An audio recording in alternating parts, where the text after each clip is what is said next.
Newton's second law of motion, it's so easy. F equals ma. What's there in this? That's so wrong. If you also believe this, welcome to Concept Bytes, because this is wrong. You need to understand the Newton's second law of motion the way it's supposed to be. इसमें बहुत गलतियां होती हैं ना. आज समझते हैं अच्छे से Newton's second law of motion such that आज नहीं, कल नहीं, 11th में नहीं, ना जेई में ना नीट में कहीं दिक्कत नहीं होनी चाहिए. The basics should be up to the mark. Welcome to Concept Bytes. I'm Saurabh, your mentor today, and let's learn about Newton's second law of motion. क्या होता है Newton's second law? सबको लगता है F equals ma, but that's a very specific case. That's not exactly the Newton's second law. What is Newton's second law? In very simple words, it says the net force acting on a body equals the rate of change of its momentum. Now, I know where you get confused. पहली चीज, rate of change क्या होता है? What do you mean by rate of change? Every time, whenever we use this word as rate of change of something, it means that something, how much is that changing with respect to time? कितने time में वो चीज कितना change हो गई, right? The change in that particular thing upon the change in time is called as the rate. कितनी speed से change हो रहा है, कितनी जल्दी चेंज हो रहा है, that is called as the rate of change of momentum. All right. So rate of change is something you understand, है ना? With respect to time, कोई चीज कितना चेंज हो जाती है. What is momentum? We'll talk about it, don't worry. Momentum is one more physical quantity. We call it like the total quantity of motion. It's given by mass into velocity. We have done a concept by session on this, don't worry. I'll share it with you, all right? Yes, so in very simple words, F net. This is also very important. The net force, internal, nahi. The net external force is equal to the rate of change of momentum. Delta P upon T. What is delta? Delta means simple. Change. Delta बोलता है change, यानी कि final value minus initial value. That is called as change or delta, right? F net equals delta P by T. Simple. F net equals ma. ये हमको याद रहता है. But that one we forget. ऐसा क्यों होता है? Don't worry, I'll explain you. Let's see the science of catching first of all. Cricket खेलते हो? नहीं खेला होगा, देखा तो होगा ही, है ना? You might have seen whenever a cricketer catches a ball. Listen, ध्यान से देखो. जब बॉल हाथ में आता है तो क्या होता है? हाथ पीछे जाता है, right? The hand moves back. Why? Think about it. Come on. Think about it. All right. I'll explain you, but first of all, let's try to answer this question. Why batters wear batting pads during the game? एक cricketer catch लेते time हाथ पीछे लेके आता है. Batsman batting pads पहनते हैं. क्यों? They look good, or the pads increase the time of contact of the ball during reducing the impact, or the pads decrease the time of contact of the ball, reducing the impact. What do you think? We all are doing this without knowing the science behind it. Yes, हम लोग जिंदगी निकाल देते हैं बिना चीजें समझे, लेकिन you know what? Science is important. You might know right now. Come on. I want the answers. A, B, C. What do you think? Yes, you're right. You're right. The answer is the pads increase the time of contact, and the same thing is actually the catcher or the fielder is also doing. Q. देखो, Newton's second law of motion, it says F equals delta P by delta T, which means change in momentum upon change in time. Fine? Alright. Now, think about it. Imagine कि delta P which is constant. Sir, constant क्यों? एक बात बताओ. एक body है. Let me take this example. Let's say ये ball है ना? और ये बॉल है. दोनों चल रही थी v velocity से. इनका मास था m. ठीक है? Both of the balls were moving with v velocity and their masses were m. Equal था. ठीक है? Now, there came a time यहाँ पर exactly same point पे दोनों को opposing force लग गई. ठीक है? This is a force F. Let's say this is a force F. We'll call it F net. Fine. अब क्या होगा? अगर एक बॉल चल रही थी, पीछे से फोर्स लगना चालू हो जाए, this ball will slow down and then stop. Correct? मान लेते हैं कि ये F net, या फिर इसको बोलते हैं हम let's say F1, इसको बोलते हैं F2 फिलहाल के लिए, है ना? This is F1, this is F2. Let's say F1 was more than F2. थोड़ा सा इंट्यूशन लेके आते हैं. Let's bring some intuition. Let's say F1 जो है F2 से बड़ा था. अगर कोई बॉडी चल रही थी, उसको मैं ज्यादा फोर्स से पुश करूंगा तो वो जल्दी रुक जाएगी, है ना? Understand this? लेट्स से ये गई आगे और ये रुक गई 5 सेकेंड्स में. I am bringing numbers so that you understand better, है ना? Let's say it stopped in 5 seconds, क्योंकि फोर्स बड़ा था भाई, जल्दी रोक दिया उसने. F2 let's say it was week और इसको लग गया 10 सेकेंड्स. फाइनली क्या हुआ दोनों बॉल का? Finally both the balls stopped, means V became 0. Change in momentum कितना होगा for both the balls? Think about it. Change in momentum will be, sir, final, that is m into 0, that is final velocity, minus initial momentum, यानी कि mass into the initial velocity, minus m into v, right? इसके लिए क्या होगा? m into 0 minus m into v. So change in momentum दोनों में हमने बोला यार minus mv था. So दोनों में change in momentum same था. क्यों? Because finally both the balls stopped and both the balls had equal initial velocity, equal mass. ठीक है. डिफरेंस क्या आ रहा है? डिफरेंस आ रहा है टाइम के अंदर, राइट? Think about it. इसको लग रहा है 5 सेकंड, इसको लग रहा है 10 सेकंड. अब फोर्स ज्यादा किस में होगा? Force is rate of change of momentum, right? Means momentum change upon time का चेंज. मोमेंटम चेंज दोनों में सेम है. So momentum change delta P equals M V. मैं केवल चेंज ले रहा हूं, माइनस प्लस नहीं कर रहा हूं अभी, ठीक है? एम वी अपॉन 5 सेकेंड में कितना आएगा? Delta P by delta T. Delta P by delta T दूसरे में कितना आएगा? M V upon 10. अब ये बताओ, एफ नेट 2, एफ नेट 1, कौन ज्यादा आया? F net 1. ये तो हमको पता था, we all knew about this, right? M V upon 5 is more than M V upon 10. The same concept is working over here. Delta P is constant, then अगर delta P constant हो जाता है, इसका मतलब f delta t will be constant. Why? Because f is equal to delta p by delta t. Delta p है आपका constant. It means f into delta t is equal to constant. सच बात है ना? So हम बोल सकते हैं force जो है ना is inversely proportional to the contact time. The time change you can say. कितना time तक force लगा, that measures कितना force था, right? So let's understand this better. Catcher क्या करता है? When the ball is coming to the hand, they move their hand back. इससे क्या होता है? टाइम ऑफ कॉन्टैक्ट बढ़ जाता है. Delta T increases. If delta T will increase, denominator will increase, means force will reduce. And who are you afraid of? तुमको डर किससे है? फोर्स से. चोट कब लगेगी? जब फोर्स ज्यादा लगेगा. If force is less, the harm will be less, the effect will be less, है ना? हमको चोट नहीं लगेगी. तो that's why we increase the time contact. How? By moving our hand back. Batters pad क्यों पहनते हैं? पैड में क्या होता है? कुशन होता है.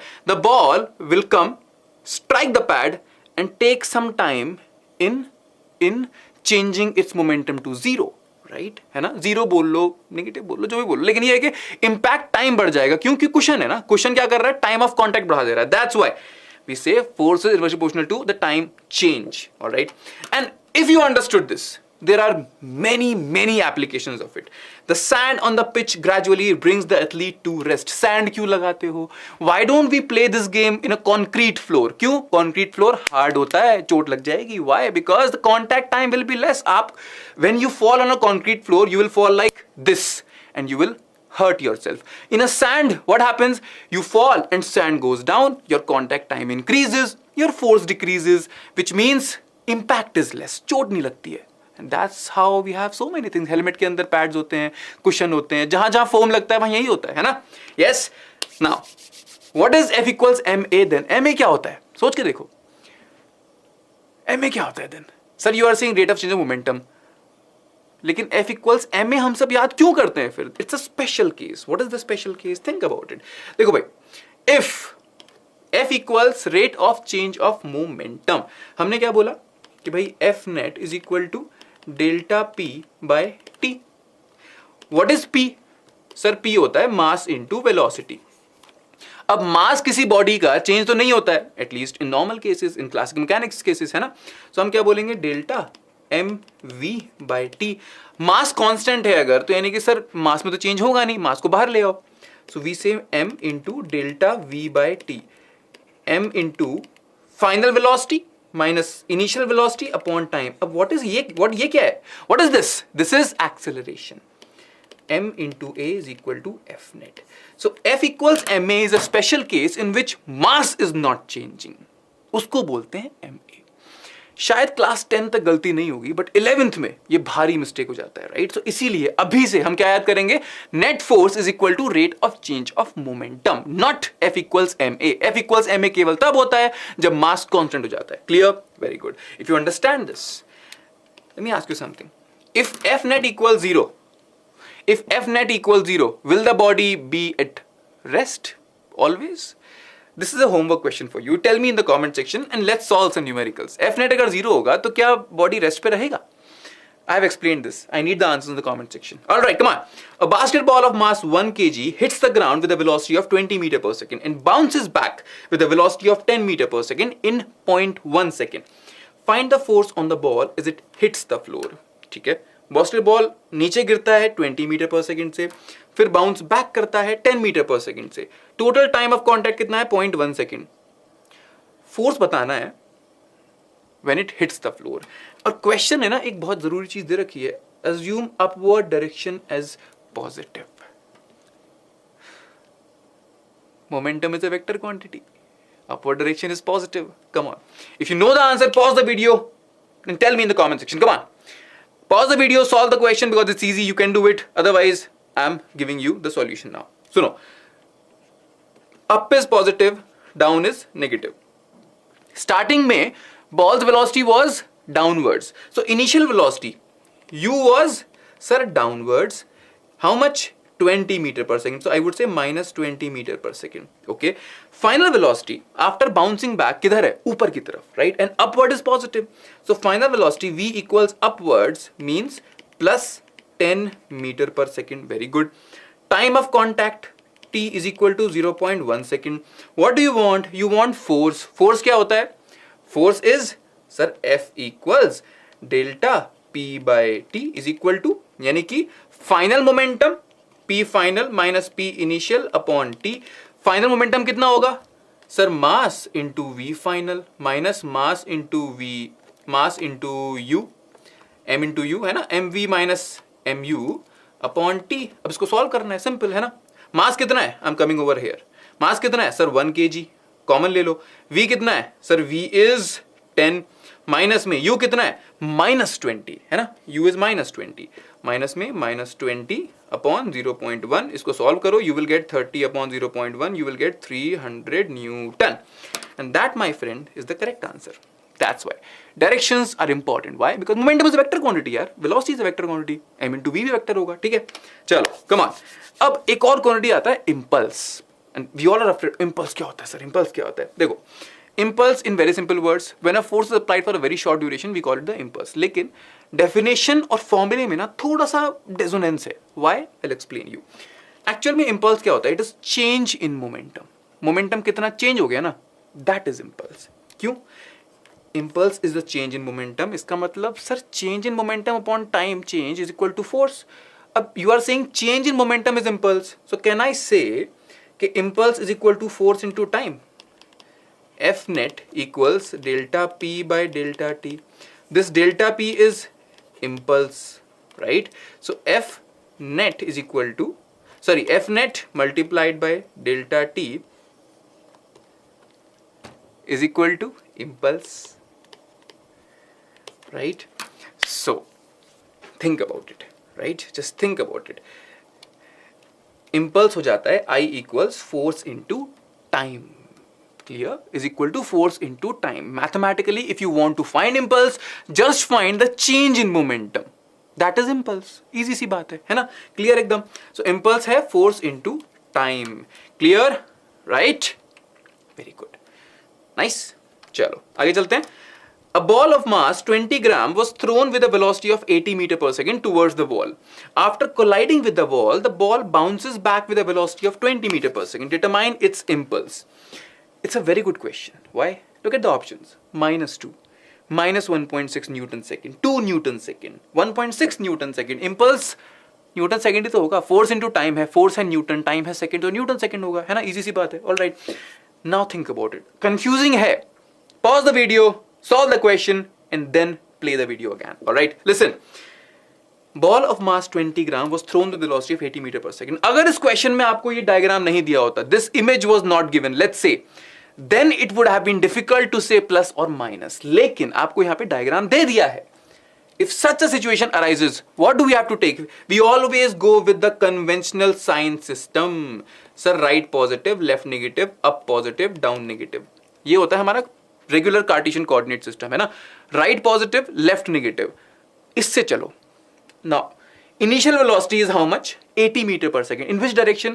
In that direction. And that direction is negative. So, u is equal to minus में 80 meter per second. Right? Very good. Final velocity कितना है? Sir, final velocity है 20 meter per second. The ball bounces back. Ball will strike the wall and then bounce back. यानी कि final velocity है इस direction में. And this direction is positive. So v is equal to plus 20 meter per second. Determine its impulse. Impulse क्या होता है? Change in momentum.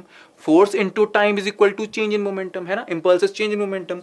So you have to find basically change in momentum. Mass दिया हुआ है 20. So m v minus u अगर निकालोगे, you will get the answer. All right, but mass is in grams, and the options are in Newton second. We have to convert into kgs. 20 upon 1000 multiplied by v कितना है? 20 minus में minus 80. So if you solve it, you will get 80 and 20 is 100. 100 अरे हो गया ना, 100 1000 2 आ गया answer. 20 upon 1000 into 100, 3 0 cut गए, बचा क्या? 2 Newton second. So 2 Newton second is the correct answer. Done. Easy था एकदम. Very good. So what did we learn? Second law of motion is not F equals ma, it is rate of change of momentum. It finally comes to F equals ma when mass is constant. Clear? Alright, second law of motion special cases are F equals ma when mass is constant, and if F net equals 0, A is equal 0, V is equal to U. It's a hint for your homework question, but I'm hoping you have answered till now. Alright. Second law of motion is just a quantitative form of the first law of motion. First law क्या बोलता था? जब तक net force नहीं लगेगा, body will maintain its state of motion. या तो वो रेस्ट पे रहेगा या फिर कांस्टेंट वेलोसिटी से मूव करता रहेगा. सेकंड लॉ ऑफ मोशन में तो ये बोल रहा है, if F net equal 0, acceleration is 0. It means initial velocity equals final velocity. अगर बॉडी मूव कर रही थी, इसका मतलब initial velocity will be equal to final velocity. अगर बॉडी रेस्ट पे थी, इनिशियल वेलोसिटी 0, फाइनल वेलोसिटी भी 0. Body will be at rest. I hope you understood everything. So impulse is F into t, that is changing momentum. If you understood everything, do subscribe to the channel because it's very important. You're missing on a lot of things. The concept bite sessions are to make sure in one small topic you have zero doubt. Subscribe karo if you feel you understood everything, and tell me in the comment section any doubts, any clarifications you need. Alright, see you next time, and do like the video and share it with your friends. See you next time. Take care. Bye bye.